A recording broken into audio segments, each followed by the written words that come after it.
بسم اللہ الرحمن الرحیم۔ جناب حاجی غلام علی صاحب، نہایت ہی محترم، the most respected person in the business community، جناب حاجی منصور افریدی صاحب، minister for excise and taxation, آپ کو بھی ویلکم کرتے ہیں ہم یہاں پہ۔ مرزا عبد الرحمان صاحب، فارمر پریزیڈنٹس، جنرل قیوم صاحب، council members, business of the business community, leaders of the business community, I C C I members, خواتین حضرات، السلام علیکم۔ میں سب سے پہلے جناب حاجی غلام علی صاحب آپ کا نہایت مشکور ہوں اور میں شکریہ ادا کرتا ہوں as a group leader fondo group کا۔ میں آپ کا شکریہ ادا کرتا ہوں جی کہ آپ نے اپنی بے حد مصروفیات کے باوجود یہ ٹائم نکالا اور اپنے ٹریڈرز اور اپنی بزنس کمیونٹی میں آج آپ یہاں تشریف فرمائیں۔ میں آپ کو یقین دلانا چاہتا ہوں جناب گورنر صاحب کہ آپ کی یہاں پریزنس اسلام آباد چیمبر کا ہر ممبر ایک قدر کی نگاہ سے دیکھتا ہے، اور آپ کی ماشاءاللہ ایک تاریخ ہے کہ آپ نے جس طرح بزنس کمیونٹی کی آپ نے خدمت کی اور پیش رہے، فرنٹ فٹ پہ ہمیشہ رہے، اس کی بھی میں آپ کو خراج تحسین پیش کرتا ہوں۔ کچھ عرصہ پہلے کی بات ہے، جب آپ کا حلف برداری ہوئی جناب گورنر صاحب، تو ہم ایک ڈیلیگیشن کی صورت میں آپ کے پاس پشاور حاضر ہوئے، اور جس طرح سے آپ نے ہمیں ویلکم کیا وہاں پہ، جس محبت سے آپ نے گورنر ہاؤس میں ہمیں بٹھایا اور ہمارے مسئلے مسائل بھی سنے آپ نے، تو میں اس کا بھی آپ کا شکریہ ادا کرتا ہوں جی۔ اور میں سمجھتا ہوں کہ آج اللہ پاک نے، پروردگار نے جو آپ کو اس عہدے پہ بٹھایا ہے، اس کے پیچھے ایک ہسٹری چلی آ رہی ہے، آپ کی محنت، آپ کا جو لوگوں کے لیے آپ کے دل میں غم ہے، اسپیشلی ٹریڈرز بزنس کمیونٹی کا، جو مسئلے مسائل آپ فرنٹ فٹ پہ آ کے مسئلے حل کرتے رہے، اللہ تعالیٰ نے آج آپ کو اس عہدے پہ فائز کیا۔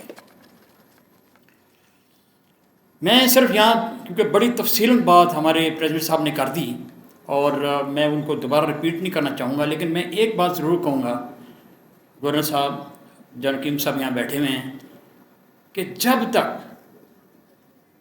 ہماری گورنمنٹ، موجودہ گورنمنٹ بزنس کمیونٹی کو آن بورڈ نہیں لے گی، بالکل ساتھ بٹھا کر مشورے نہیں کرے گی، تو ہم کبھی بھی اپنے ٹارگٹ اچیو نہیں کر سکیں گے۔ اسپیشلی دیکھیں، جن ملک کی ایکسپورٹس نہیں ہیں، اب آپ دیکھیں 24 کروڑ عوام کا یہ ملک ہے، اور چھوٹے چھوٹے ملک ہیں، ان کے ساتھ اگر آپ کمپیئر کریں تو ہم کہاں کھڑے ہیں۔ لیکن this is not the end of the world, ہمیں دوبارہ سے ایک چیز سٹارٹ کرنی چاہیے، اور میں سمجھتا ہوں کہ اگر آپ بزنس کمیونٹی کے ویوز، بہت زبردست لوگ ہیں، بڑے تھنک ٹینک ہیں پاکستان میں، ان کو اگر آپ بٹھائیں اور ہمارے مشورے لیں تو انشاءاللہ تعالی ہم اپنے ٹارگٹ اچیو کر لیں گے۔ اس کے ساتھ ساتھ جناب میری یہ گزارش ہے آپ سے کہ کیونکہ آپ لوگ ایوان بالا میں ہوتے ہیں، تو کم از کم اگر کوئی پالیسی بنتی ہے بزنس سے ریلیٹڈ، تو کم از کم اس کے اندر کنسسٹنسی 10 سال، 15 سال، 20 سال کی ہونی چاہیے۔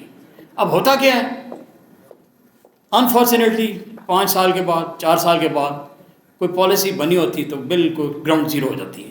اسی وجہ سے ہماری جو انڈسٹری ہے وہ اس طرح کام کر نہیں سکی کہ جیسے اس کو کرنا چاہیے۔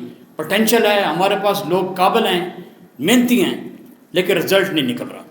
تو اس لیے میں سمجھتا ہوں کہ آپ کے گڈ آفیسز کو استعمال کرتے ہوئے ایک ایسی پالیسیز بننی چاہیے، 15 سال، 20 سال وہ ضرور ہونی چاہیے، چاہے کوئی بھی آئے، کوئی بھی گورنمنٹ آئے، policies related to the business community اور policies related to the production industry وہ نہیں چینج ہونے چاہیے۔ افسوس سے کہنا پڑتا ہے جی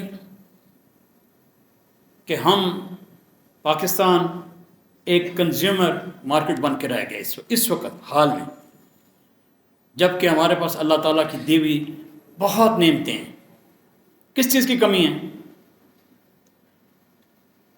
کسی چیز کی کمی نہیں. دنیا کا سب سے بہترین آم یہاں پیدا ہوتا ہے, دنیا کا بہترین سٹرس یہاں پیدا ہوتا ہے. ہمارا northern area twice the size of Switzerland ہے. کس چیز کی اس میں کمی ہے؟ خوبصورت ترین پہاڑ ہیں, خوبصورت ترین لیکس ہیں.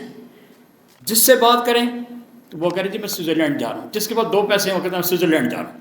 ہمارے اللہ تعالیٰ نے کتنی نعمت ہمیں یہاں دی ہوئی ہے, لیکن اس کا جو اس کا رزلٹ نہیں نکل رہا. تو میں سمجھتا ہوں کہ ہمیں اس طرف یہ جو ہمارا جو ٹورسٹ اس طرف جو ہے اس طرف توجہ دینی چاہیے. اور ملک میں کیونکہ دنیا میں اس وقت tourist industry is number 1 industry in the world. This has been declared. بہترین چاول پیدا ہوتا ہے جی پاکستان میں. انڈیا اور پاکستان میں گورنر صاحب, انڈیا اور پاکستان میں 8 سیکٹر ایسے ہیں, 8 زمینیں ایسی ہیں جہاں چاول بہترین پیدا ہوتا ہے. 2 انڈیا میں اور 6 پاکستان میں ہیں. ابھی ریسنٹلی میں گیا, لاہور جا رہے تھے ہم کسی کام پہ, تو تقریباً یہ جو ٹول پلازا ہے لاہور کا, اس سے کوئی 25-30 کلومیٹر پہلے جو چاول جو رائس گروئنگ بیسٹ ایریا ہے, میں نے اس طرف رائٹ سائڈ پہ دیکھا تو وہاں بلڈوزر پھر رہے تھے, وہاں پہ وہ سڑکیں بن رہی تھیں, وہاں پہ ہاؤسنگ سوسائٹیز آ رہی. اس پہ بھی توجہ دیں, یہ بہت خطرناک چیز ہے. ہماری جو ایگریکلچر سائڈ ہے اس کو کسی طریقے سے کمپرومائز نہیں ہونا چاہیے. بہت ساری زمینیں جہاں پہ ہاؤسنگ سوسائٹیز ہو سکتی ہیں, اور ہاؤسنگ سوسائٹیز میں بھی میں سمجھتا ہوں کہ اب دنیا جو ہے ورٹیکل بلڈنگز میں جا رہی ہے.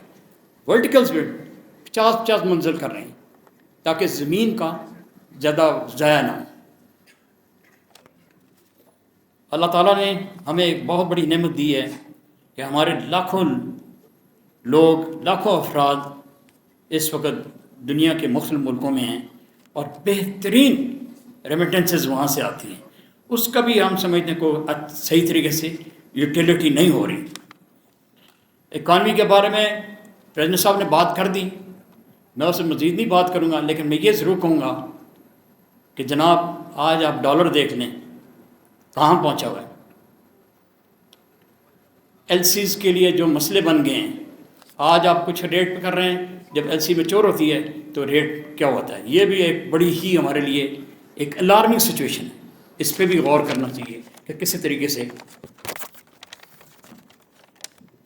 ایک الارمنگ سچویشن میں اور آپ کو بتانا چاہتا ہوں جی.